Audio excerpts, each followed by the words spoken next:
Hello and a very very warm welcome to all my dear lovely students. कैसे हैं मेरे प्यारे प्यारे बच्चे लोग? आई होप आप सबकी तैयारी जोरों शोरों से चल रही है। बच्चों, मैं एक बात बताऊं आपको, सबसे मुश्किल चीज पता है क्या होती है? अपने थॉट्स को, अपने इमोशंस को सामने वाले को एक्सप्रेस करना। बोलना भी मुश्किल है और उन्हें शब्दों में पिरोकर लिखना भी मुश्किल है। अपने दिल की बात, अपने एक्सप्रेशंस को, अपने थॉट्स को, अपने आइडियाज को अपने अंदर से बाहर निकाल कर लोगों को बताना, रीडर्स को समझाना कि आप क्या फील कर रहे हो। जब आपको एग्जामिन किया जाए, एनालाइज किया जाए, आपके थॉट्स को चेक किया जाए, तब क्या आप बेहतर तरीके से उन्हें प्रेजेंट कर सकते हो? बहुत मुश्किल है ये चीज़, और यही चेक किया जाता है इंग्लिश के फाइनल एग्जामिनेशन में, इन द राइटिंग सेक्शन। जी हाँ, राइटिंग सेक्शन में ये चेक किया जाता है कि आप अपने थॉट्स को, अपने आइडियाज़ को, अपने इनपुट्स को अच्छे से लिखकर प्रेजेंट कर सकते हैं कि नहीं। तो राइटिंग सेक्शन का मतलब है लिखना, खुद से लिखना। तो writing section syllabus point of view में बहुत ज़रूरी है बेटा जी।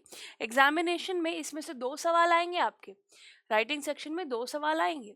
पहला होगा डिस्क्रिप्टिव पैराग्राफ राइटिंग और दूसरा होगा डायरी एंट्री।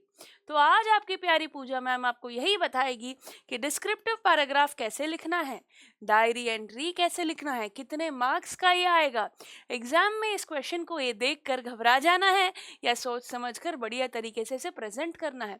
घबराहट, डर, नर्वसनेस सबको होती है, बट यू नो व्हाट, अगर आपके दिमाग में थॉट्स क्लैरिटी के साथ हैं, आइडियाज क्लियरली आ रहे हैं, तो बस उन्हें ऑर्गेनाइज करते हुए अपनी बात को पेपर पे लिख देना है, अच्छे अच्छे वर्ड्स को यूज कर कर। पूरा खेल यहाँ पर वोकैबुलरी का है कि जो तुम्हारे दिमाग में है उसको किन वर्ड्स के साथ आप प्रेजेंट करते हो। तो बहुत ही मुश्किल चीज लगती है कई बच्चों को ये, जिन्हें आदत है इंग्लिश में बात करने की, अपनी बातों को प्रेजेंट करने की, उनके लिए चीजें फिर भी आसान होंगी। बट जो बच्चे इंग्लिश में बात करना ज्यादा पसंद नहीं करते हैं, जो बोल ही नहीं पाएंगे, वो लिख कैसे पाएंगे? बताओ बताओ। और कुछ बच्चे होते हैं जो बोलने में हेजिटेट करते हैं पर लिखने में बड़ा सुंदर लिख देते हैं, सारी मन की बात आराम से सुकून से लिख देते हैं। तो ये भी एक बहुत अच्छी क्वालिटी है कि जो दिमाग में है वो लिख देना। So, my dear students, it's very important to improve your speaking skills, okay, and writing skills. आप कितना भी अच्छा क्यों ना बोल ले, पर पेपर में बोलने के नंबर नहीं मिलते हैं, लिखने के नंबर मिलते हैं, याद रखिएगा ये बात। सो अगर लिखने के नंबर मिलने हैं तो लिखना बेहतरीन तरीके से है, उम्दा तरीके से है। It has to be nice, clear, understood. So चलिए, आज आपकी मैम आपको बताने वाली है कि कैसे हम इन दोनों टॉपिक्स को एड्रेस करेंगे, क्या इसकी अप्रोच होगी, किन किन बातों का ध्यान रखना है। सो बिना देर करे आपको मैं बता दूंगी। सबसे पहले डिस्क्रिप्टिव पैराग्राफ राइटिंग क्या होती है? डिस्क्रिप्टिव पैराग्राफ, एक पैराग्राफ लिखना है आपको, दिस विल कैरी 5 मार्क्स। और फिर एक और सवाल होगा diary entry, this will also carry 5 marks. तो 5 मार्क्स आपको अगर स्कोर करने हैं बेटा, तो इसका मतलब ये है आपको 100 टू 120 वर्ड्स लिखने पड़ेंगे। कितने लिखने पड़ेंगे? 100 टू 120 वर्ड्स। तो तब जाके आपको 5 नंबर की वर्ड लिमिट आपकी पूरी होगी। 100 टू 120 वर्ड्स आपको लिखने पड़ेंगे। Clear everybody? तो ये बात समझ गए हैं कि मार्क्स कितने हैं और वर्ड लिमिट क्या है। तो चलिए फिर शुरू करते हैं। तो सबसे पहले बारी आएगी डिस्क्रिप्टिव पैराग्राफ की। एक पैराग्राफ क्या होता है पहले हम ये जानेंगे। Paragraph is nothing but group of sentences. क्या होता है पैराग्राफ? ग्रुप ऑफ सेंटेंसेस, हाँ या ना? तो फिर बताइए, अगर पैराग्राफ ग्रुप ऑफ सेंटेंसेस है तो सेंटेंस क्या होता है? सेंटेंस होता है ग्रुप ऑफ वर्ड्स। सेंटेंस होता है ग्रुप ऑफ वर्ड्स। तो अब मुद्दे की बात यह है, तुम्हें सही वर्ड्स चुनने हैं। तुम्हारी सिलेक्शन ऑफ वर्ड्स ही सब कुछ यहाँ पर बयान करेगी। प्रॉपर सेंटेंस फॉर्मेशन में बढ़िया शब्दों का चुनाव कर कर अगर सेंटेंस लिख देते हो, एक लिखोगे फिर 2, फिर 9, फिर 4, फिर 100, बस तो ऐसे सेंटेंसेस बढ़ते चले जाते हैं। सो बस इतना लिखना है कि ऐसे मत सोचो मुझे अच्छे अच्छे वर्ड्स आने चाहिए, मेरा थॉट प्रोसेस ठीक होना चाहिए, अपनी भाषा में उसको बता देना है। पैराग्राफ यही तो होता है, group of sentences. Sentence group of word से बनते हैं, इसीलिए मैं कह रही हूँ कि सबसे इंपॉर्टेंट रोल यहाँ प्ले करेगा वोकैबुलरी। क्या प्ले करेगा बच्चों? वोकैबुलरी। वोकैबुलरी क्या होता है? It's nothing but collection of words. शब्दकोश, शब्दों का पिटारा। सबके अपने अपने वर्ड्स होते हैं, है ना? सबको लगता है हाँ इसकी जगह मैं ये वर्ड यूज करूंगा। सब लाइक लाइक, मैं लाइक की जगह मैं प्रेफर लिखूंगा। समझ रहे हो? सब कहते हैं I praised you, he praised me, I appreciated you लिखूंगा मैं। समझ रहे हो? तो ऐसे वोकैबुलरी वर्ड्स को चुनना is nothing but proper words in proper sentences will give you a very good paragraph. अब पैराग्राफ क्या होता है मैम समझ गए. डिस्क्रिप्टिव, ये भारी सा वर्ड डिस्क्रिप्टिव क्या है, ये आया है बेटा डिस्क्राइब से. किससे आया है? डिस्क्राइब. किसी को डिस्क्राइब करना, जैसे कि डिस्क्राइब इज नथिंग बट उसके बारे में बताना, उसकी तारीफ कर सकते हो, वो कैसे आया, कहाँ से आया, क्या कर रहा है, right. Describing something, she is so beautiful, elegant, ऐसे वर्ड्स आप यूज करोगे. It is red in colour, okay. It gives a very nice aroma. अब बताओ किसकी बात कर रही हूँ मैं? जी हाँ, गुलाब की. रेड कलर का गुलाब है. अरोमा यानी कि खुशबू, फ्रेग्रेंस. तो अच्छे वर्ड यूज कर कर आप किसी भी चीज़ को डिस्क्राइब कर सकते हो. अब आप बोलोगे हम डिस्क्राइब तो हम किसी की भी कर सकते हैं. बिल्कुल कर सकते हैं. तो डिस्क्रिप्टिव पैराग्राफ में भी आपको डिस्क्राइब करना है. आप किसी इंसान को डिस्क्राइब कर सकते हो, अ पर्सन, कि भाई आपको उनसे मिलके कैसा लगा, वो कहाँ से हैं, वो क्या है, उनका बैकग्राउंड क्या है, वो क्या करते हैं, उनकी लाइफ में क्या अचीवमेंट्स हैं. तो आप पर्सन को डिस्क्राइब कर सकते हैं. आप कहीं घूमने गए थे और वहाँ पे आपको जगह बहुत पसंद आई, तो आप वापस आके अपने दोस्तों को बताओगे, अरे वहाँ पे ये था, वहाँ पे वो था, इतना मस्त था, ये था, वो था, ऐसे डिस्क्राइब करोगे आप. सो प्लेस को डिस्क्राइब करना, वहाँ पर क्या क्या था, क्या क्या मौजूद था, उस प्लेस के बारे में जो भी आपको बातें याद है वो सारी डिस्क्राइब करके आप बताओगे. पर्सन को डिस्क्राइब किया जा सकता है, एक जगह को डिस्क्राइब किया जा सकता है. और अगर आपने कोई फंक्शन अटेंड किया हो, जैसे किसी की शादी अटेंड की हो या फिर कोई सम्मान समारोह अटेंड किया हो, anything which you have event you have attended, तो उस इवेंट को भी डिस्क्राइब किया जा सकता है कि भाई उस इवेंट में क्या कुछ हुआ, कौन चीफ गेस्ट था, कितने सारे प्रोग्राम्स हुए. Okay, you can give in detail. So describing something, उसको देखकर आपको क्या लगा, उसकी खास बातें क्या हैं, आपको उसमें डिस्क्राइब करनी होती है. तो आपके सिलेबस में भी डिस्क्रिप्शन जो है, आपको डिस्क्रिप्टिव पैराग्राफ है, तो पर्सन को डिस्क्राइब करना है, या प्लेस को डिस्क्राइब करना है, या इवेंट को डिस्क्राइब करना. अब आप बोलोगे मैम ये सुनने में तो आसान लग रहा है, पर करते वक्त हमसे ना हो पाएगा. तो कोई नहीं, मैं बताती हूँ क्या करना है. ओके, अब मैं आपको बताती हूँ एग्जैक्टली एक डिस्क्रिप्टिव पैराग्राफ में क्या क्या चीज़ें होती है. चलिए अब आपको क्लैरिटी मिल जाएगी. तो it is focused and detail rich account of a specific topic. आपको एक टॉपिक दे दिया जाएगा, उसके बारे में आपको डिटेल्स देनी है. समझ रहे हो? उसके बारे में आपको एक एक बारीकी बताते हुए चलना है. ठीक है. In this style often have a concrete focus. Descriptive paragraph में आपको एक चीज पर फोकस करना है, इधर उधर की बातें नहीं लिखनी है. एक चीज पर फोकस करते हुए चलना है, इंपॉर्टेंट बातें बतानी है जिसके बारे में पूछा गया, उस टॉपिक के बारे में, उसके रीजंस, उसके एग्जाम्पल्स, उसका कंक्लूजन, उसके लिए आपके बारे में, उसके बारे में जो भी है, आगे पीछे, प्रेजेंट, फास्ट, फ्यूचर, सब बताना होगा उसका. ठीक है. So these paragraphs help readers feel and sense the details that the writer wants to convey. तो जो रीडर होता है जब वो पढ़ेगा तो समझेगा कि राइटर क्या लिखना चाह रहा है, उसका मैसेज क्या है हमारी तरफ. तो एक बहुत ही मैसेज ओरिएंटेड, आप अपने दिल की बात आप उसको बता सकते हो. So to write a descriptive paragraph, अगर तुम्हें लिखना है डिस्क्रिप्टिव पैराग्राफ, सबसे ज़रूरी है you must study your topic closely. Make a list of the details you observe and organize those detail in a logical structure. जैसे कि मैंने कहा, उस टॉपिक पे लिखना है तो उसके बारे में डिटेल्स पता होनी चाहिए. क्लोजली आपको उसको स्टडी करना होगा उस टॉपिक को, और फिर आपको अपने थॉट्स को ऑर्गेनाइज कर कर एक स्ट्रक्चर में उसको प्रेजेंट करना होगा. अब आप बोलोगे स्ट्रक्चर कौन सा, मैं बताती हूँ ना. सो आप समझिए डिस्क्रिप्टिव पैराग्राफ यहाँ पर इट्स नथिंग बट, जैसे कि मैंने कहा, डिस्क्राइब करना है. पैराग्राफ क्या होता है? कलेक्शन ऑफ सेंटेंसेस ही तो है. So these sentences combine to express a specific idea. तो जो सेंटेंसेस आप कंबाइन करके एक पैराग्राफ बनाओगे, वो पैराग्राफ एक स्पेसिफिक आइडिया के बारे में होगा, एक टॉपिक के बारे में होगा. उसमें मेन पॉइंट होगा, उसमें आप नंबर ऑफ पैराग्राफ छोटे छोटे लिखकर एक बढ़िया डिस्क्रिप्टिव पैराग्राफ बना सकते हो. In general the purpose of the paragraph is to express one point, idea और ओपिनियन. तुम्हारे मुद्दे की बात, तुम्हारा आइडिया क्या है, तुम्हारी इच्छा क्या है, ओपिनियन अपना तुम इस पैराग्राफ में प्रेजेंट कर सकते हो. तो अब समझ गए डिस्क्रिप्टिव पैराग्राफ क्या है. एक टॉपिक दिया जाएगा, उसको बेसिक आपकी स्टडी, उसको आइडिया होना चाहिए आपको उसके बारे में, और फिर अपने थॉट्स को, उन पॉइंट्स को ऑर्गेनाइज कर स्ट्रक्चर फॉर्मेट में आपको बढ़िया तरीके से लिखना होगा. ठीक है. अब आप बोलोगे मैम आपने बोल तो दिया, लिखना है, कैसे लिखे, क्या लिखे, शुरू कैसे करे. अरे टॉपिक सेंटेंस, शुरुआत इंट्रोडक्शन से करो. किस बारे में बात कर रहे हो भाई.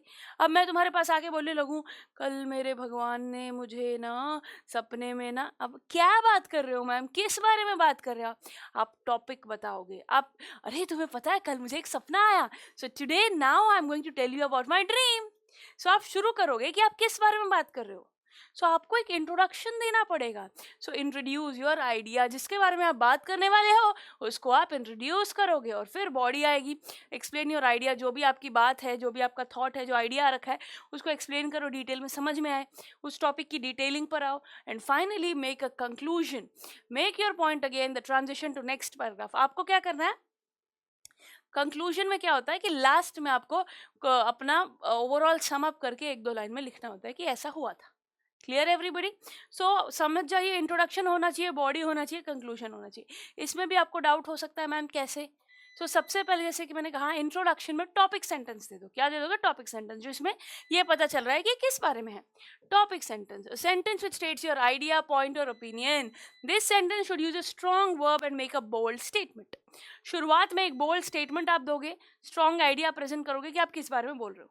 ठीक है, अपना आइडिया प्रेजेंट करोगे। जैसे ही आपने टॉपिक सेंटेंस लिखा कि आप किसके बारे में बात कर रहे हो, फिर आप सपोर्टिंग सेंटेंस लिखोगे, फिर उसके बारे में बताते चलेंगे, सपोर्ट करेंगे उस पॉइंट को। सपोर्टिंग सेंटेंस में क्या होता है generally, it provide explanation and support the topic sentence. तो सपोर्टिंग सेंटेंस का नाम ही सपोर्ट करना है ना, उसका काम ही सपोर्ट करना है, वो एविडेंस देगा। Okay, it include facts, statistics and logical reasoning are much more convincing than simple statements of opinion. तो सिर्फ एक लाइन लिखने की बजाय उसको आप सपोर्ट करोगे तो रीडर ज़्यादा बेहतर समझ पाएगा, जान पाएगा। तो वही करना है हम। Clear everybody? समझ गए इस बात को? आपको अपने सेंटेंस को सपोर्ट करना होगा, फैक्ट्स के साथ, आइडियाज़ के साथ, चीज़ों के साथ आपको उसको सपोर्ट करना होगा, एविडेंस के साथ। ओके, सो पहले आप टॉपिक सेंटेंस दोगे और फिर सपोर्टिंग सेंटेंस उसको सपोर्ट करते हुए आगे बढ़ जाओगे। अब हम आगे बढ़ते हैं, ट्रांजिशनल सेंटेंस। ऐसे ना बेटा कई बार बच्चे ना अटपटा सा लिख देते हैं, कुछ समझ ही नहीं आता कि क्या है, यहाँ से ये क्यों आ गया भाई। वो ट्रांजिशनल सेंटेंस में ही पूरा मुद्दे की बात होती है, इसी में बच्चे फंस जाते हैं।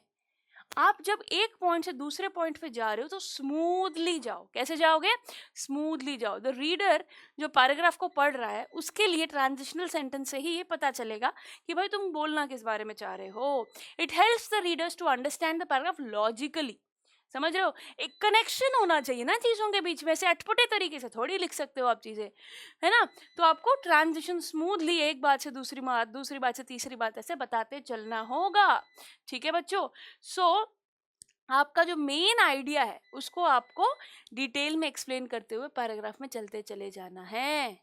I hope you're understanding. In this instance, the phrase ingredients prepares the reader for the next paragraph, which will discuss another necessary ingredient for success.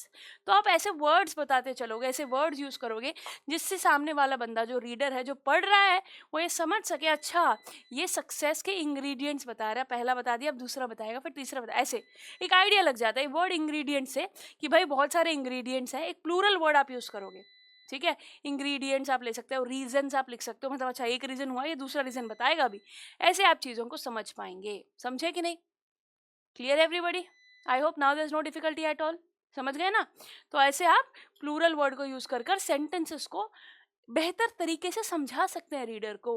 आपने इंग्रेडिएंट्स वर्ड यूज़ कर दिया, रीजंस वर्ड यूज़ कर दिया, examples use कर दिया, इसका मतलब अच्छा एग्जाम्पल्स बताएगा, पहला हो गया, अब दूसरा बताएगा, फिर तीसरा बताएगा, ऐसे। आई होप समझ गए हम। आगे बढ़ते हैं कंक्लूजन की तरफ। एक बार आप अपने मुद्दे की सारी बातें बढ़िया ट्रांजिशनल सेंटेंसेस के साथ सारे पॉइंट्स अपने बता दोगे, फिर आखिर में कंक्लूजन आ जाएगा। सो कंक्लूडिंग सेंटेंस हमेशा याद रखना, इट रीस्टेट्स द मेन आइडिया। दोबारा से एक बार बताना होगा कि मैंने इस बारे में बताया था। रीस्टेट द मेन आइडिया, जो आपके टॉपिक है मेन, उसको आप एक दोबारा बताओगे। एंड री इन्फोर्सेस द पॉइंट और ओपिनियन। तो फाइनली मैं ये समझता हूँ कि ऐसा होना चाहिए, ऐसे। Concluding sentences repeats the main idea of your paragraph in different words. Same as it is topic sentence नहीं लिखोगे, अलग शब्दों में कंक्लूजन में आप उस बात को बताओगे कि मैंने ये बता दिया है। सिंपल सी बात है बेटा, जब हम मिलते हैं, hello this is Pooja ma'am, और आखिर में पूजा मैम साइनिंग ऑफ, ठीक है, तो मैंने मेरी बात बताई कि मैं चल रही हूँ, मैं आ गई हूँ, तो बात मेरे बारे में ही हो रही है। सो आप उस टॉपिक को कंक्लूजन में दोबारा से एक बार बताओगे, ये मेरा नाम पूजा था और मैंने आपको मैं अपना काम कर दिया, अब मैं जा रही हूँ, ऐसे। Clear everybody? No difficulty at all in this? आगे बढ़े। अब आप समझ गए हो कि भाई कैसे सेंटेंसेस होने चाहिए। तो सबसे ज़रूरी है बेटा, जो बच्चों को दिक्कत होती है उसमें, आइडिया तो लग गया क्या क्या करना है, बट टॉपिक देखते ब्लैंक हो जाते हैं मैम, हमसे नहीं हो पाता है मैम, हम कैसे पढ़ाएंगे, हम कैसे बोलेंगे, अपने थॉट्स को कैसे प्रेजेंट करेंगे। ऐसे हमारे साथ भी होता है, टॉपिक सुनते हैं, अरे क्या क्या बच्चे को पढ़ाए, हम कैसे उसके लिए ईजी बनाएं, कैसे वो समझ पाए चीज़ों को। So you need to examine and explore your topic. जब आप टॉपिक के बारे में अच्छे से चीज़ें सारी इंपॉर्टेंट बातें जानोगे ना, तो फिर आप अंडर कॉन्फिडेंट फील नहीं करोगे, आप बहुत बढ़िया तरीके से उसको अटेम्प्ट करने की हिम्मत रख पाओगे। So you have to examine and explore your topic. Topic देखते ही थोड़ा पॉज लो और सोचो उसके बारे में, तुम्हें क्या क्या पता है। आइडियाज अपने दिमाग में आपको लाने पड़ेंगे। After you have seen the topic, topic को साथ टाइम बिताना पड़ेगा। Spend time closely examining the subject of your paragraph, study it from every possible angle, beginning with the 5 senses. तो जब आपको ये समझ ना आए कि मुझे लिखना क्या है, तब आपको क्या करना है, ध्यान से सुने। वो चीज़ जो भी इंसान हो सकता है, वो इवेंट हो सकता है, वो कोई जगह हो सकती है, वो कैसा दिखता है, पहले अपीयरेंस के बारे में बात करो। What does the object look, वो जो चीज़ जो भी जिसके बारे में भी आप डिस्क्राइब कर रहे हो, इंसान हो, घर हो, कोई भी चीज़, तो दिखता कैसे, उसकी अपीयरेंस के बारे में, फिजिकल अपीयरेंस देखते ही क्या दिखता है, पहले उसके बारे में बात करो, ठीक है। Sound, smell, taste and feel like, तो कोई चीज़ है तो कैसे साउंड करता है, वो इंसान कैसी बातें करता है ना। अगर कोई ऑब्जेक्ट है ना, उसकी स्मेल कैसे, उसका टेस्ट कैसा, खाने पीने की चीज़ की अगर हम बात करें, तो आपको बेसिक सेंटेंस का what are your own memories और associations with the object, organizing your information. तो जैसे कि मैंने कहा, आपको ना उस चीज़ के साथ कोई आपका पर्सनल एक्सपीरियंस है तो आप उसके बारे में शेयर करोगे, आप उसके बारे में शेयर करोगे। Clear everybody. तो जो टॉपिक आपको दिया जाएगा उसको एग्जामिन करना होगा, उसके साथ वक्त बिताना होगा और फिर डिसाइड करना होगा किन किन पॉइंट्स का आप ध्यान रखोगे। समझे कि नहीं? Clear everybody? No difficulty in this at all? हाँ है ना? ओके।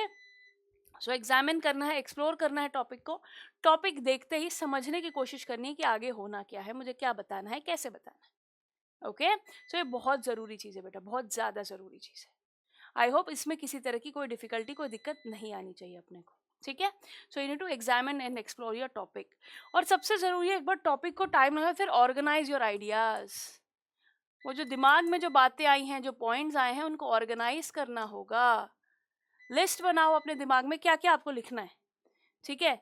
एक बार टॉपिक को, आपको पॉइंट्स आपके ऑर्गेनाइज हो जाएंगे, आइडिया में क्या क्या लिखना है मुझे, देन जस्ट डिटेल्स पे चले जाओ। Okay. List of descriptive details, you can begin assembling those details into a paragraph. वो जो पॉइंट्स तुमने बनाया, आप उसको पैराग्राफ में लिखते चलो।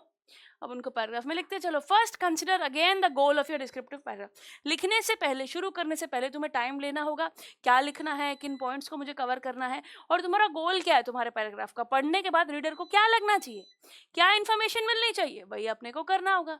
समझे कि नहीं? तो इस हिसाब से हमें आगे बढ़ना है। I hope you don't have any issue in this.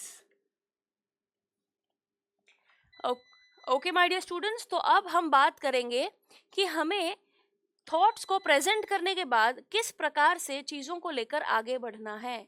जब हम प्रेजेंट कर रहे होते हैं ना, तो एक भी गलती की गुंजाइश नहीं होगी। ओके। एक भी गलती की गुंजाइश नहीं होनी चाहिए। अब वो कैसे होगा? दिमाग में जब क्लैरिटी है कि क्या करना है, तब प्रेजेंटेशन में वो वर्ड सही चुनने आने चाहिए जिससे सामने वाला बंदा समझ सके चीज़ों को। डिटेल सारी दो, सही शब्दों का चुनाव करो। So the details you choose to include in the paragraph as well as the details you choose to exclude signal to the reader how you feel about the topic. तो उस टॉपिक के बारे में तुम्हें रीडर को क्या क्या message देना है, क्या नहीं देना, ये तुम्हें समझना होगा। तुम्हारा क्या मैसेज होगा, रीडर को क्या समझना है पढ़ने के बाद। So what you want, do you want to, मतलब क्या डिस्क्रिप्शन आप देना चाह रहे हो, which details best convey that message.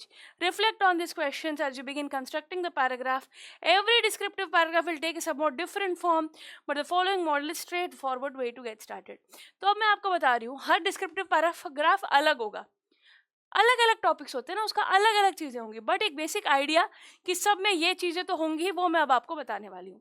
समझिए बेटा, डिस्क्रिप्टिव पैराग्राफ में जैसे कि मैंने कहा आपको कि चीज़ों को थोड़ा सा ना सोच के चलना पड़ेगा कि जो मैं बोलना चाह रहा हूँ, वो ये वर्ड्स इन सेंटेंसेस से वो मैसेज मिल रहा है कि नहीं। पहले इसीलिए सोच लो क्या मैसेज देना चाह रहे हो और फिर डिसाइड करो कि क्या लिखना है। ओके। तो सबसे पहले टॉपिक सेंटेंस होना चाहिए, सपोर्टिंग सेंटेंस होना चाहिए, ट्रांजिशनल फ्रेजेस यूज करो, एक कंक्लूडिंग सेंटेंस दो। हर डिस्क्रिप्टिव पैराग्राफ में ये तो होना ही चाहिए। और कुछ सवालों के जवाब, जैसे कि व्हाट, किसके बारे में बात कर रहे हो, ठीक है, इसके बारे में आप क्या जानते हो, फिजिकली आप इनके बारे में बता सकते हो, फिजिकल अपीयरेंस के बारे में कैसा लगा आपको, है ना। आप उनकी डिटेल्स दोगे, बैकग्राउंड, कोई इंसान की बात कर रहे हो तो उनके बारे में डिटेल्स, ठीक है, कोई चीज़ है, कोई इवेंट है, उनका अचीवमेंट क्या था, ठीक है, अचीवमेंट क्या था, आपका कोई पर्सनल उससे जुड़ाव है, कोई पर्सनल कोई पॉइंट है जो आप देना चाहते हो, आप उनसे मोटिवेट हुए हो या फिर एनीथिंग लाइक दैट। तो हर टॉपिक का अलग अलग चीज़ें जाएंगे, तुम्हें सोचना पड़ेगा कि मुझे कैसे लिखना। टॉपिक सेंटेंस दे दो, पहले किस बारे में बता रहे हो, और फिर जो बॉडी ऑफ द पैराग्राफ है उसमें पॉइंट सोचोगे कि तुम क्या क्या लिखना है, सपोर्ट करोगे अपने पॉइंट को, एक्सप्लेन करोगे with examples, reasons, with details, with facts, and finally जब आप सारे मुद्दे की बात बता दोगे उस टॉपिक के बारे में, फिर आप कंक्लूड कर सकते हो। बहुत ज़्यादा लंबा भी नहीं लिखना है बेटा, ठीक है। सो arrange the details in an order that makes sense for your topic. तो जितने भी डिटेल्स है, जितने भी पॉइंट्स है तुम्हारे, उन्हें आप अरेंज करोगे इन एन ऑर्डर ताकि कुछ सेंस बने, अटपटा ना लगे।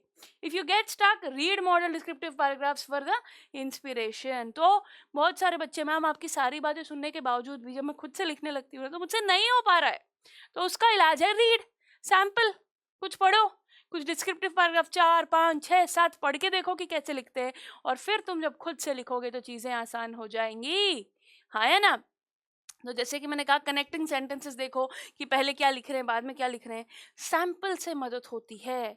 जब हमसे खुद से नहीं लिख पाते हैं तो लिखा हुआ देख लेते हैं, तो कुछ सैम्पल्स देखोगे आप, 3, 4, 5 सैम्पल्स देखो, और फिर जब खुद से लिखोगे तो कंफर्टेबल फील करोगे। अब आप बोलोगे मैम आपने बोल तो दिया, एक डिस्क्रिप्टिव पैराग्राफ बताओ तो सही कैसा होगा। तो अब मैं आपको एक एक डिस्क्रिप्टिव पैराग्राफ, जैसे कि मैंने आपसे कहा, पर्सन, प्लेस, इवेंट, इनमें से कोई भी आपको पेपर में पूछा जा सकता है डिस्क्राइब करने को, बट ज़्यादातर आजकल पूछ रहे, मोस्टली चांसेस है कि पर्सन को डिस्क्राइब करने को कहा जाए, आपका रोल मॉडल कहा जा सकता है, किसी स्पेसिफिक फेमस इंसान का नाम दे दिया जाएगा, इसके बारे में डिस्क्राइब करो, या फिर खुद से आप अपना बना सकते हो, समझ रहे हो आप।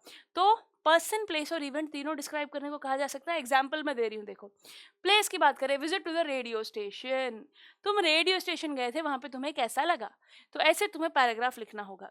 देख रहे हो तुम यहाँ पे छोटे छोटे पॉइंट्स जोड़ जोड़ के एक बड़ा सा पैराग्राफ बन जाता है। तो आप बताओगे कि आप किस डेट पर गए थे, तो देखो, on this date I went to that place, I visited the All India Radio station Delhi address with my friend Ekta who is a host on a youth programme Yuva Manch. तो आप ये लिखोगे कि आप वहाँ गए थे, कब गए थे, क्यों गए थे, किसके साथ गए थे, कोई कनेक्शन था क्या आपका वहाँ पे। जैसे फॉर एग्जाम्पल तुम घूमने चले जाते हो मसूरी, तुम वहाँ किसी के घर रुके थे या होटल में रुके थे, किसी को वहाँ जानते थे या घूमने के पर्पज से गए, तो डिटेल्स देनी पड़ती है। तो शुरुआत में ही पहले ही टॉपिक सेंटेंस में तुमने क्या कर दिया, इस तारीख को इस जगह पर इसके साथ मैं वहाँ गया था। अब फिर उसको डिटेल में समझाते चलेंगे। ठीक है, हम लोग जल्दी निकल गए थे घर से, we left home early in the morning by bus and reach the radio station which was a big beautiful building. तो हम सुबह जल्दी चले गए, बस से गए, बहुत ही सुंदर ब्यूटीफुल बिल्डिंग थी। जब हम वहाँ पहुंचे तो हमने देखा, तो देखा मैंने कहा था आपसे फिजिकली कैसे दिख रही है, कहाँ गए थे, उसके बारे में फिजिकल डिटेल्स दो, अपीयरेंस कैसा है। तो हमने टॉपिक सेंटेंस के बाद वहाँ हम कैसे पहुंचे, how you reach there, okay, उसके बारे में बताया। आप समझ रहे हो। तो ऐसे पॉइंट्स आपको देखने, टॉपिक सेंटेंस के बाद वहाँ पर मैं कैसे पहुंची, वहाँ पर देखा तो क्या दिखा, फिर आगे बढ़ते हैं, देखिए ज़रा। और वहाँ पे मैंने देखा there was a lot of security, bus my as my friend is a host there I could accompany her inside. तो अपीयरेंस के बारे में, बिल्डिंग कैसी थी हमने लिखी है, वहाँ पर देखा कि बहुत सारी सिक्योरिटी थी, बट मेरी दोस्त साथ थी तो मैं चली गई। तो ऐसे डिटेल्स दोगे आप, पॉइंट्स डिटेल में बताओगे। फिर वहाँ पर देखोगे क्या क्या, एक लार्ज रिसेप्शन हॉल था, मेरी एंट्रेंस पास पर स्टैंप लगाया गया, there were so many recording and broadcasting rooms that I lost count of the many I crossed.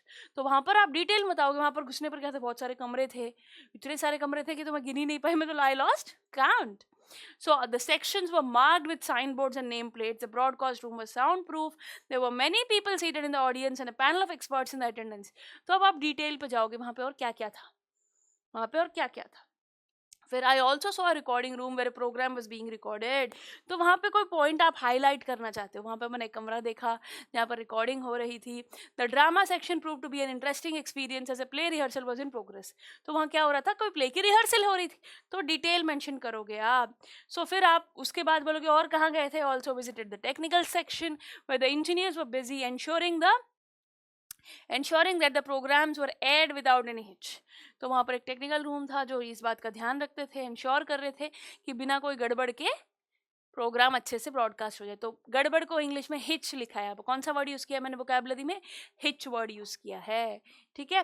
तो आपको डिटेल्स पे फोकस करना है, वो आपकी मर्जी, आप कौन सी डिटेल्स देना चाहते हो, क्योंकि खुद से बनानी है वो सारी, खुद से बनानी है अपने को, ठीक है। मेरा लिए फर्स्ट हैंड एक्सपीरियंस था, it was a first hand experience, मतलब मैं पहली बार वहाँ गई थी, I visited for the first time. इस सेंटेंस को देखो कैसे घुमाया है, it was a first hand experience for me, as I now understood very clearly how so many programmes were on air and how we could tune to our favourite channel. So अब मैं समझ पाई कि कैसे ये सारी चीज़ें होती है, कैसे प्रोग्राम्स होते हैं।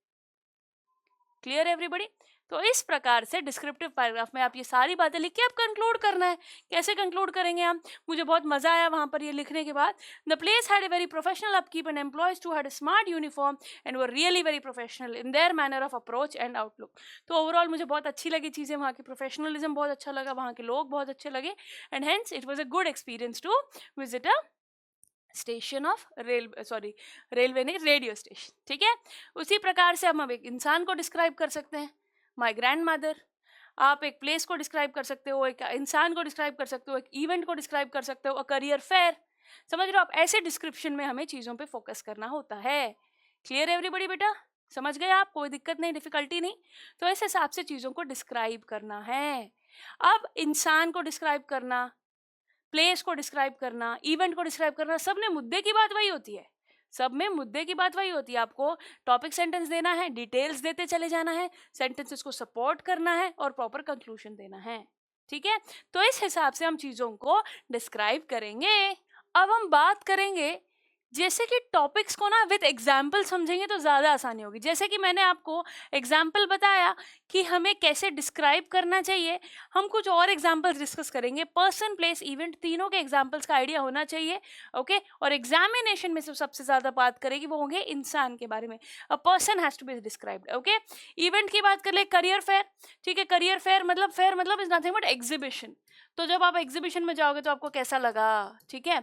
तो बेटा जी, एज आई टोल्ड यू, हम रेडियो स्टेशन गए थे तो कैसा लगा, हमने डिस्कस किया। एक करियर फेयर में गए थे तो कैसा लगा, डिस्कस किया। तो वही पॉइंट्स आपको बताने होंगे कि वहाँ पर क्या कुछ है खास, वो इवेंट बहुत अच्छा रहा आपके लिए, okay. So this are the points which you tell. Topic sentence आ जाएगा, फिर आप बताओगे कितनी यूनिवर्सिटीज़ ने पार्टिसिपेट किया, वहाँ पर खास चीज़ें क्या क्या थी, डिटेल्स आप दोगे। जो पॉइंट्स आप अपने हिसाब से, अपने दिमाग से डिटेल्स आपको लिखनी होगी, सोचना होगा, और आखिर में कंक्लूजन आएगा कि हाँ, we also got a first hand inside of the colleges and many opportunities provided during the course, कि मैं वहाँ गया तो मुझे काफ़ी कुछ वहाँ पे सीखने को मिला। ऐसे आप कंक्लूड करोगे कि वहाँ जाके आपको क्या मिला वहाँ से। अब बेटा, सबसे ज़रूरी है टू डिस्क्राइब अ पर्सन, बहुत ज़रूरी है ये। एग्जामिनेशन में पूरे चांसेस है कि आपको कोई पर्सन को डिस्क्राइब, विराट कोहली का नाम दे सकते हैं, अपने रोल मॉडल को डिस्क्राइब करो, ये बताया जा सकता है। अपने फेवरेट इंसान आपकी लाइफ में कौन है उसको डिस्क्राइब करो, बताया जा सकता है। जैसे यहाँ पर हम अपने ग्रैंड मदर के बारे में बता सकते हो आप, ठीक है। तो टॉपिक दिया जाएगा आपको, आपको उस हिसाब से लिखना है। तो सबसे पहले topic sentence, I am fortunate to have my grandmother. यहाँ पर हम ग्रैंड मदर के बारे में बात कर रहे हैं, इसीलिए सबसे पहले मैं बहुत किस्मत वाला हूँ कि मेरे पास मेरी ग्रैंड मदर है, वो बहुत अच्छी है, she is truly an angel. My mother is fond of her and always ask for her advice before doing anything. तो आपको अपने ग्रैंड मदर के बारे में बताते चलना है कि मेरी माँ हर चीज़ मेरी दादी से, नानी से पूछ कर करती हैं, बहुत अच्छी हैं वो, है ना। My grandmother's name is Savita, उनका नाम बताओगे आप, उनको डिस्क्राइब करोगे आप। फिजिकल अपीयरेंस, इंट्रोडक्शन में एक बेसिक आइडिया दे दिया हम किसके बारे में बात कर रहे हैं और हम बहुत मानते हैं उनको, और फिर फिजिकल अपीयरेंस के बारे में। She is short and plump with a slight hunch. Her face is crisscross of wrinkles. Her hair is a silver grey and she neatly combs into a small bun. तो आप समझ रहे हो, उनके बारे में डिटेल में आप फिजिकली जो जो चीज़ें आप उनके बारे में नोटिस करते हो वो आप लिख देंगे। फिर आप उनके नेचर की बात करेंगे। She is very soft spoken and always has a sweet smile for everyone, okay. हमारे फ्रेंड्स भी सब लोग बहुत उनको पसंद करते हैं। डिटेल्स आप देते जाओ उनके बारे में कि मैंने उनके साथ ऐसे टाइम स्पेंड किया था, वो हमें कहानियाँ सुनानी थी, हम ऐसे करते थे, वैसे करते थे। तो मतलब you can give on, go and on and on and on on the details which you want to. आप बोलोगे I love her very much, उन्होंने मुझे बहुत सिखाया है ज़िंदगी में। तो बहुत बढ़िया तरीके से आप कंक्लूड करोगे, मैं उनके साथ बिताया हुआ समय मैं बहुत याद रखूँगा, okay. I will cherish the moments spend with her very well, बहुत अच्छे से, ठीक है। I pray for her good health and it's a blessing to have her with us. I love my nani या नाना, ग्रैंड फादर, ग्रैंड मदर, जो भी आपको दिया गया है, लव हर अलॉट। समझ रहे हो? तो इस हिसाब से आपको एक कहानी बुननी होगी, डिस्क्रिप्शन उनके बारे में, उनकी खासियत के बारे में, आप उनके क्या बारे में क्या पसंद करते हैं, उन्होंने क्या कुछ किया है आपके लिए, तो ऐसी चीज़ें हम बताते चलेंगे। So it's not going to be difficult. कितने 120 वर्ड ही तो लिखने हैं बेटा, तो आराम से आप लिख पाओगे, कोई दिक्कत नहीं होगी। अच्छे वर्ड्स चुनिए, अच्छे से डिस्क्राइब कर दीजिए। एग्जाम्पल्स मैंने दिए हैं। ओके, चलो बहुत ही बढ़िया। अब हम आगे बढ़ रहे हैं और अब बात करेंगे अगले टॉपिक की, जो कि है डायरी एंट्री। ये नोट्स आपको प्रोवाइड कर दिए जाएंगे ताकि आप इनमें अपने इनपुट्स भी ऐड कर सके, जो आप कहना चाहते हैं वो कर सके, है ना। सो बारी आएगी डायरी एंट्री। सबसे आसान तो ये है, इसमें ना आप जो फील करते हो वो लिखना है। What you feel you need to express. ये एक बहुत अच्छी हैबिट है, ये बहुत अच्छी हैबिट है। जब आपको कोई नहीं मिलता ना बेटा, जब आपको कोई नहीं मिलता अपनी बातें शेयर करने के लिए, तो आप किताबों से बातें करें, क्योंकि किताबों में बहुत पेशेंस होती है। Paper has more patience than people. समझ रहे हो आप इस बात को? क्योंकि वी नेवर नो कि कौन सा इंसान आपको कैसे जज करे, आप पर सवाल उठाए, आपको बेइज्जत कर भी कर सकता है, इंसल्टेड फील करा सकता है, इंपॉर्टेंट फील नहीं कराएगा, आपको अपने हाल पे छोड़ देगा। कोई भी इंसान कैसे भी बिहेव कर सकता है अपने साथ। बट ये पेपर, इसमें सब्र होता है, हमारी हर बात सुनने का सब्र, हमें समझने का सब्र, कोई भी रिएक्शन वापस ना देने का सब्र। So paper has more patience than people. So whenever you feel low or something, मेरी आदत है, मैं कुछ चीज़ें अपनी फीलिंग्स को एक्सप्रेस कर देती हूँ पेपर पे, तो मैं हल्का महसूस करती हूँ। तो एक बहुत अच्छी हैबिट है, रोज़ रात को अगर आप बना सको, जब भी आपको फील अप लगे, आपको कुछ इंपॉर्टेंट शेयर करना है, अपने तक ही रखना है, सीक्रेट भी रखना है, बट आपका मन भारी हो रहा है, बताना है, तो पेपर पे लिख सकते हैं। तो it's very nice. Diary entry बहुत आसान है। एक डायरी और journal entry is nothing but a type of test है, ठीक है। इसमें क्या होता है, it consist on recounting one's day, मतलब उस दिन आपके साथ क्या हुआ वो याद रखने के लिए आप ये लिख रहे हो, डेट लिख दोगे आप, ठीक है। It has an informal register. एक इनफॉर्मल ऐसा नहीं है कि कोई बकायदा इसका कोई एक प्रूफ डॉक्यूमेंटेशन, ऐसा नहीं है। इनफॉर्मल रजिस्टर, अपनी फीलिंग्स जो बता रहे हो आप। It is suppose to be personal. सबसे ज़रूरी बात है, ये इनफॉर्मल इसीलिए क्योंकि ये पर्सनल है। क्या है बच्चों, ये पर्सनल है। It is written in first person, I am feeling this, I want this, I did this, I don't want to do this, सब फर्स्ट पर्सन, अपने बारे में बात कर रहे हो आप। सो ये बिल्कुल पर्सनल है, और इसे एक बहुत बड़ा डॉक्यूमेंट के तौर पे नहीं, बल्कि एक फॉर्मल नहीं, इनफॉर्मल रजिस्टर की तरह एक छोटी सी डायरी में आप अपनी फीलिंग्स को एक्सप्रेस करते हो। बस मेंटेन करने के लिए, भाई किस दिन क्या हुआ था, उसके लिए हम डेट लिखते हैं और अपनी फीलिंग्स को एक्सप्रेस करते हैं, ठीक है। क्यों यूज करते हैं इनको, क्या इसकी खासियत क्या है? They are used to recount the events of a day, and it's frequently used informally by individuals all around the world for personal uses. अपने अपनी डायरी सब रखे, उसमें अपने हिसाब की कोई भी चीज़ लिख सकते हो। कोई हिसाब बना सकता है, कोई आज के दिन में क्या करना है, टू डू लिस्ट बना सकता है। इनफॉर्मली डायरी अपनी लग के लोग कुछ भी मेंशन कर सकते हैं उसमें, है ना। लोग अलग अलग चीज़ों के लिए यूज़ करते हैं। सो यहाँ पर डायरी एंट्री जिसकी हम बात करें स्पेसिफिकली, हम अपने इमोशंस को, अपनी फीलिंग्स को, किस दिन हमारे साथ क्या हुआ वो याद रखने को हम उसे लिख रहे हैं, ठीक है। It may also hold some importance like a captain's binnacle और a psychiatrist note pad. This type of entries have a formal register. तो ये जैसे साइकियाट्रिस्ट का नोट पैड है, आप डायरी का अपर वर्जन फॉर्मली भी जा सकते हैं हम लोग, ठीक है, चीज़ों को नोट करने के लिए। बट अब हम बात करें पर्सनल चीज़ों की। सो ये टेक्स्ट इनफॉर्मल है, so the actual structure of the text is not very important. ऐसा कोई रूल नहीं है कि ऐसे ही लिखना है। इनफॉर्मल पर्सनल फीलिंग्स तो कैसे भी लिख सकते हैं ना। What matters is that recounts the events of the day. So some minor details में help you distinct journal entry. मतलब आप अपनी फीलिंग्स लिख रहे हो तो ज़्यादा रूल्स इसमें नहीं है, ऐसे ही लिख रहा है ऐसा बिल्कुल नहीं है, बट कुछ बातों का ध्यान रखना पड़ेगा। जैसे कि हेडिंग लिखो, ठीक है, कि मतलब उसमें क्या होता है, आप डेट लिखोगे, ओके, कि वहाँ ये कब हुआ था, फिर डियर डायरी आप लिखोगे और अपनी फीलिंग्स को लिखना शुरू कर दोगे, ठीक है। सो आपको बस डायरी एंट्री में डेट और डे मेंशन करना है, बस फिर अपना डियर डायरी लिख के अपनी फीलिंग्स को मेंशन कर सकते हो। जैसे आप डायरी को नाम भी रख सकते हो, किटी, लूसी, कुछ भी नाम रख सकते हैं, बट जनरली डियर डायरी लिखकर आप अपनी फीलिंग्स को एक्सप्रेस करना शुरू कर सकते हो, ठीक है। ये जरूरी है। So begin by including the formalities of the text, recount the events of the day in chronological order and the body of the text with reflection of yours, conclude the entry with a farewell. तो बात ये है, इसमें कोई rule नहीं है। Start करो, begin by including date, day लिख दिया, डियर डायरी लिख दिया, उसके बाद में उस दिन जो हुआ उसको रिकाउंट करना, रिकलेक्ट करना शुरू करो कि ऐसा ऐसा हुआ था ऑर्डर में।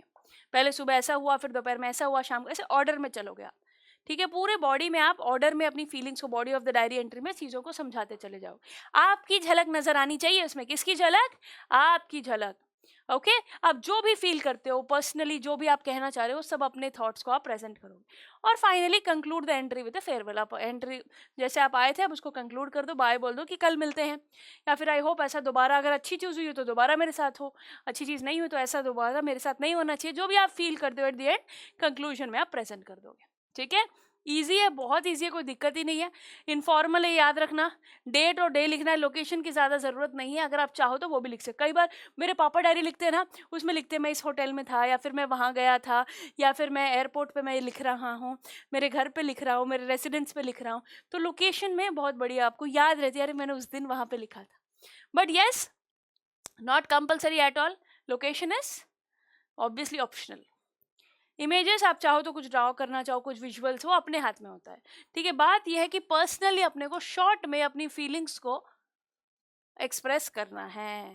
ठीक है, यस, राइटर की झलक इसमें नजर आनी चाहिए।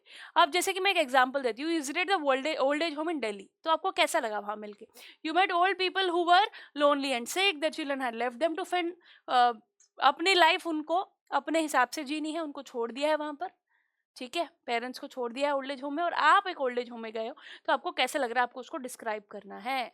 तो आप विजिट करके आए हो और अब अपनी डायरी में लिखोगे अपने इमोशंस को कि आपको कैसा लगा।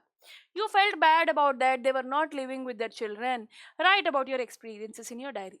तो ऐसे क्वेश्चन आपसे पूछा जाएगा कि आप वहाँ गए थे, आपको ऐसा लगा। बाकी अपने टिप्स, ट्रिक्स, हिंट्स वो सब अपने तरफ से, पर्सनल है ना सब कुछ, कुछ देंगे नहीं यहाँ पर। बट फिर भी यहाँ पर कुछ बातें दे रखी हैं कि आप वहाँ गए थे, वो लोग बड़े बीमार थे, अकेला महसूस कर रहे थे, उन्हें देख के आपको बुरा लगा, बहुत बुरा लगा वो एक्सपीरियंस। आपको लगा कि यार इनको अपने पेरेंट्स के साथ रहना चाहिए, अपने बच्चों के साथ, पेरेंट्स और बच्चे साथ में रहने चाहिए। तो ये फीलिंग आपको थोड़ी बुरी लगी और आप इस बात को आप डायरी में एक्सप्रेस करोगे। तो जैसे कि मैंने कहा, date, day, time, dear diary, आप ऐसे मेंशन कर सकते हो और बस अपनी बात लिखना शुरू कर दो। एक्सप्रेस करो जो आप फील करते हो। ठीक है, so today I visited an old age home. I was surprised to see the condition of the old people there. Even though the medical facilities and food were good, it was disheartening to see that most of them were under depression. तो आप बोलोगे वहाँ जाते क्या देखा आपने? लोग काफ़ी अच्छे थे, सुविधाएं भी थी, बट उनको डिप्रेशन में देखकर, उदास देखकर मुझे बहुत बुरा लगा। उनके बच्चों ने उनको छोड़ दिया है। The children had abandoned them. Abandoned मतलब छोड़ देना। तो ये देखो वोकैबुलरी के वर्ड्स, समझ रहे हो आप? तो वर्ड्स आपको अच्छे चुनोगे तो आपके सेंटेंसेस बड़े बड़े भरे पूरे सेंटेंसेस लगेंगे। Okay, some had forcefully kicked them out of the house, so now they have nowhere to go. उनके पास कहीं जाने के लिए नहीं है, इसीलिए वो आश्रम में, वृद्धाश्रम में, ओल्ड एज होम में आ गए हैं। सो जब मैंने कुछ लोगों से बात करी, मेरा दिल बड़ा ही, देखो, my heart was filled with sympathy for them. What could I do to make them happy? I told them some jokes and riddles, but they seemed to be unmoved by the humor. I spent some time with them and promised myself one thing: I will look after my parents when I grow up. I'll never leave them like this. तो आप क्या feel कर रहे हो? उनको देखकर, उनकी तकलीफ को देखकर मुझे लगा मैं ऐसा कभी नहीं करूंगा मेरे पेरेंट्स के साथ में, मैं उन्हें कभी नहीं छोड़ूंगा। आपको ऐसी फीलिंग आ सकती तो वो आप मेंशन करोगे। दुख, तकलीफ ये जो झेल रहे हैं मेरे माँ बाप को ना झेलनी पड़े, ऐसा मैं कभी नहीं करूंगा। मैंने बहुत कोशिश की उनको हंसाने की, उनको जोक्स सुनाए, उनको रिडल्स सुनाई, उनके साथ बातें की, टाइम स्पेंड किया, बट वो दर्द, वो दुख तो मैं रिप्लेस नहीं कर सकता। बट मैंने ये सोचा है कि मैं आगे ऐसे ध्यान। तो आप अपनी डिटेल्स, आप जो फील करते हो आपको लिखना है। आई wandered why people misbehave with their parents like this. मुझे ऐसा लगता है ऐसे कैसे कर सकते हैं माँ बाप के साथ बच्चे, कैसे कर सकते हैं? सो मुझे बड़ा शॉकिंग लगा। Parents should be respected and loved because parents are the best people in this world, है ना? पेरेंट्स की हमेशा रेस्पेक्ट करनी चाहिए। ओके, समझ रहे हो आप? तो बेटा जब आप पूरी लिख दो तो नीचे अपना नाम लिख दो कि मैंने लिखी है ये डायरी। ठीक है, तो इस हिसाब से आप नाम लिख सकते हो यहाँ पर एंड में। तो इस फॉर्मेट से चलोगे तो मुझे नहीं लगता कि ज़्यादा कुछ मुश्किल है, बहुत आसान रहेंगी चीज़ें, कोई दिक्कत नहीं, तकलीफ नहीं, बहुत इजी है। इसमें ज़्यादा फॉर्मेट याद करने के लिए भी कुछ नहीं है। अब जितने एग्जाम्पल्स देखो उतना बेटर फील करोगे। जैसे मैंने ओल्ड एज होम वाली बात बताई, वहाँ पे आपको थोड़ा सैड लगा। एक और सवाल देखो, it was the happiest day of your life when your class teacher informed you that you have been selected as the best sportsman of the year.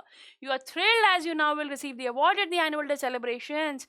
Make a diary entry recording your feelings in it. Topics कैसे भी हो सकते हैं, उदास वाले, खुशी वाले। जैसे एक एग्जाम्पल मैंने थोड़ा डिसहार्टनिंग वाला दिया, यहाँ पे खुशी वाला, स्पोर्ट्स डे पे तुम्हें best sportsman of the year, तो आप अपनी फीलिंग्स जाहिर करोगे। सबको अलग अलग लगा कौन से स्पोर्ट्स में आप थे, कौन आपके साथ था, आपके पेरेंट्स को कैसा लगा, आपको कैसा लगा, वो दिन कैसा बीता, सारी चीजें आप नोट करोगे। ठीक है, रेफरेंस के लिए आपको ये सैंपल भी मैं प्रोवाइड कर रही हूँ। फॉर्मेट याद रखना, डेट, डे जरूरी है।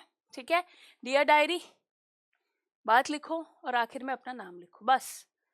बहुत आसान है। फीलिंग्स आप अपने हिसाब से आप लिख सकते हो, जैसा आप फील करते हो। तो यहाँ पर कोई कंपल्शन नहीं है ऐसे ही लिखना है, वैसे ही लिखना है। अपने थॉट्स को प्रेजेंट करना है। क्या करना है? अपने थॉट्स को प्रेजेंट करना है in the best way possible. तो मैं आप सबको एक ही बात कहना चाहूंगी, आप जब लिखते हो ना, once read the paragraph after completion मेरी रिक्वेस्ट है आपसे, body of the diary entry और अपना जो डिस्क्रिप्टिव पैराग्राफ में जो आप पैराग्राफ लिखोगे उसको पढ़ो. Once read the paragraph after completion. फिर आप समझ पाओगे कि जो मैंने सोचा वही मैंने लिखा कि नहीं लिखा, कुछ मिसिंग है क्या. Okay, correct the spelling mistakes. कोई स्पेलिंग मिस्टेक हो जो तूने गलती से लिख दी हो, उसको ठीक कर सकते हो आप. स्पेलिंग मिस्टेक्स को आप ठीक करोगे. और इतना ही नहीं बेटा, आप और भी चीज़ें करोगे. जैसे कि बाई चांस ना जब पढ़ते हैं तो गलती निकलती, कुछ वर्ड मिस हो गया, अरे मैंने सोचा तो था मैंने लिखा ही नहीं. ठीक है, तो आप ओमिट कर सकते हो.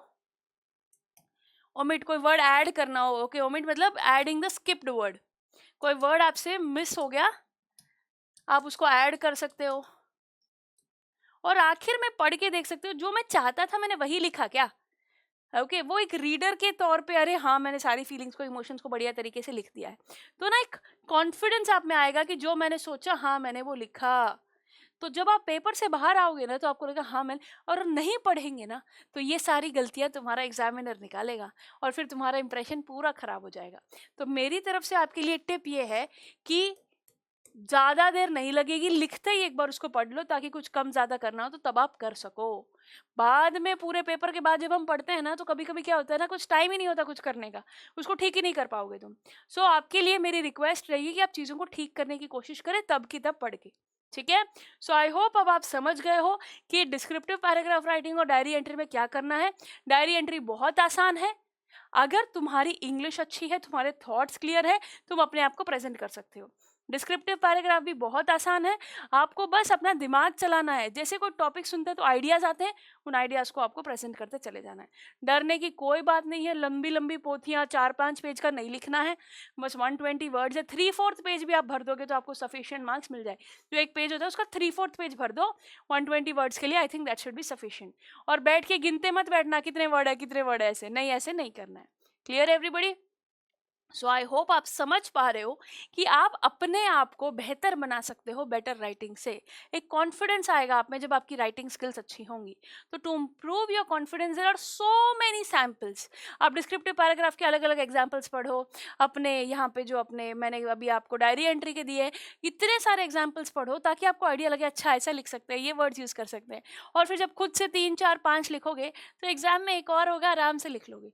वहीं अगर सिर्फ पढ़ते रहे अरे मैं देख लूंगा ओन वर्ड्स में लिख लूंगा, एकदम से दिमाग काम नहीं करता है.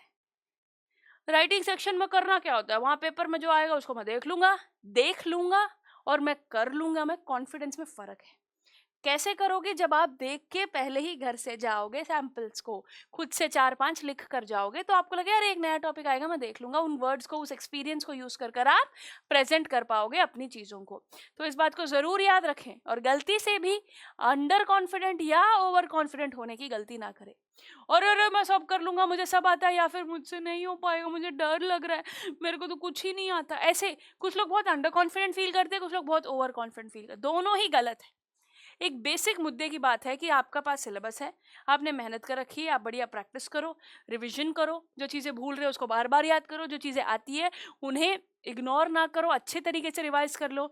और जो आता है पेपर में, ये मैं करके आया हूँ, मैं इसको प्रेजेंट करूँगा पॉजिटिव माइंडसेट से. हाँ मुझे ये आता है, मैं बढ़िया तरीके से इसको लिखूंगा.